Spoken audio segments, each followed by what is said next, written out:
I'm very pleased to be here in Delhi launching our bid for the Commonwealth Games in 2018 at the Gold Coast.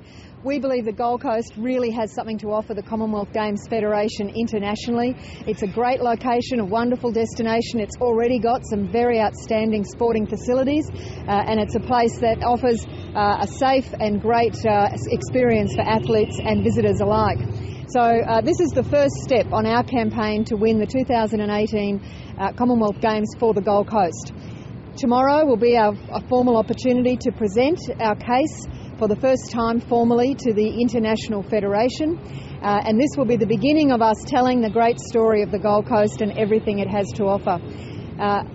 We're up against, I keep thinking I'll wait for the traffic to die down, but that's not going to happen. Who are you up against, Premier?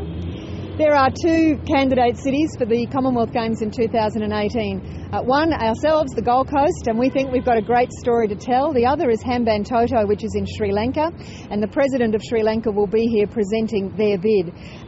There's no room for complacency here. We have to fight every step of the way and convince every single voting delegate that we are the city for them, and that's what we'll be doing here this weekend. It's the first chance we'll have to formally present, but we'll also spend a lot of time talking to those voting delegates. It would be given the fact that the way Delhi's gone so far, you'd have to almost be a shoo-in, wouldn't you, against Sri Lanka?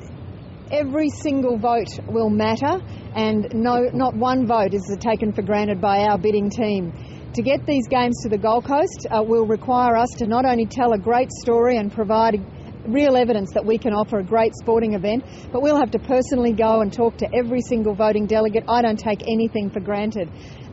There are a lot of reasons why voting delegates would support a bid from Sri Lanka, a country that's come out of civil war and looking to create great infrastructure for people and to present them with a really optimistic future. So there's a lot of reasons why we can take nothing for granted. Will you be using Delhi as a cautionary tale against? Premier, if Australia was successful, it would be the fifth time Australia would have stayed at the Commonwealth Games. And there is, of course, a perception that it is a bit of a club for Australia, Canada, New Zealand and Britain. There are many things that will be going through the minds of the voting delegates. Some of those will be the opportunity the Commonwealth Games gives to emerging nations to grow their infrastructure and to really give something back to the people of their countries.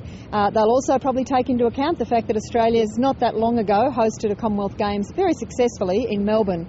So we've got our work cut out here for us. I don't take a single vote for granted, but the Commonwealth Games has the capacity to transform the cities that it is held in, and we want this to be a transforming experience for the Gold Coast. One of Australia's fastest growing cities, we think the Games are very important to taking the Gold Coast to the next stage of its development. Are the Games still relevant though? Well, you're all here. But many of the top athletes have pulled out of Delhi.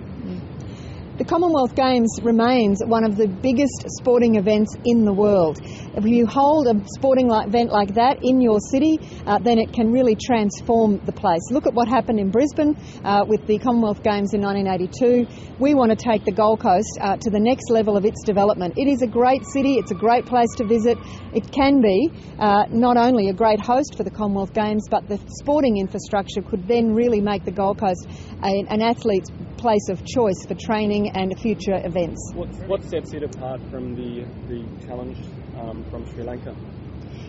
The Gold Coast offers a great deal to the Commonwealth Games. It offers a wonderful world-class destination for visitors and for athletes, but it also has existing infrastructure that can be used and converted very easily. The other thing the Gold Coast offers to the Commonwealth Games Federation is that it's not a capital city, it's a regional city. And we want to make these games that could really work in a regional city environment. If we can successfully do that, then the Commonwealth Games can use that as an example to other smaller regional cities throughout the Commonwealth that you can hope to host these games even if you're not a big capital city. I think that's a great legacy for the future for the Commonwealth Games itself. It's often been said that in purely parochial terms, it wasn't for horsepower from Queensland athletes, Australia would finish much further down the medal tally. Do you want to discuss that proposition? We've seen in recent Commonwealth Games and Olympic Games that Queensland more than punches above its weight when it comes to international sporting events. I don't think there's any doubt our Queensland athletes are going to do the same for the Australian team over the next couple of weeks. I wish our team all the best. I'm very confident that at the end of the day they'll be the ones with the big medal tally for the Australian team. Just one last question. You said the word, that's obviously a key factor in the secure region. What I think the Commonwealth Games Federation will be looking for in 2018 is a city that can host a great sporting event that will be a good event for the athletes and for visitors and tourists and spectators. And that means great venues, it means a good destination, it also means security and safety, and I think Gold Coast and Australia offers all of those things in a pretty irresistible package. But we don't take a single vote for granted. We've got a lot of work to do here this weekend. This is the first stage of selling the Gold Coast for 2018 and we're going to be working double time.